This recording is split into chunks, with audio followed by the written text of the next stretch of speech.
Assembly జరుగుతున్న సమయంలో మీరు అసెంబ్లీలో ఉండకుండా ఉండే ధైర్యం మీకు లేక ఇలా సాకులు వెతుక్కొని మీరు ఢిల్లీ వెళ్తామంటున్నారే. అంటే అసెంబ్లీలో ఏ బిల్లు ప్రవేశపెట్టినా అది ప్రజలకు వ్యతిరేకమైన అది పాస్ అయిపోవాలనా? మీరు ఉన్నదే 11 మంది. కనీసం ఆ బిల్స్ మీద డిస్కషన్ మీకు అవసరం లేదా? మీరు కొట్లాడాల్సిన అవసరం లేదా? ఏం ఆలోచన చేస్తున్నారు జగన్మోహన్ రెడ్డి గారు? అసలు ఈ వెనుకొండలో జరిగిన హత్య కూడా పొలిటికల్ మర్డర్ ఇది కానే కాదు, ఇది వ్యక్తిగత మర్డర్ అని కూడా అంటున్నారు కదా.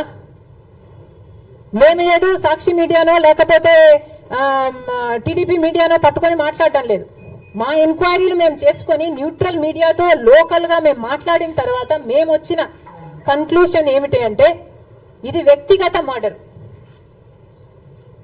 మొన్నటి వరకు కూడా హత్య చేసిన వాళ్ళు, హత్య గురైన వాళ్ళు ఇద్దరు వైసీపీతోనే ఉన్నారు. మరి అలాంటప్పుడు ఇది పొలిటికల్ మర్డర్ ఎలా అవుతుంది? ఈ పొలిటికల్ మర్డర్ అని మీరు చెప్పి మీరు ఢిల్లీకి వెళ్లి ధర్నా చేస్తున్నారా?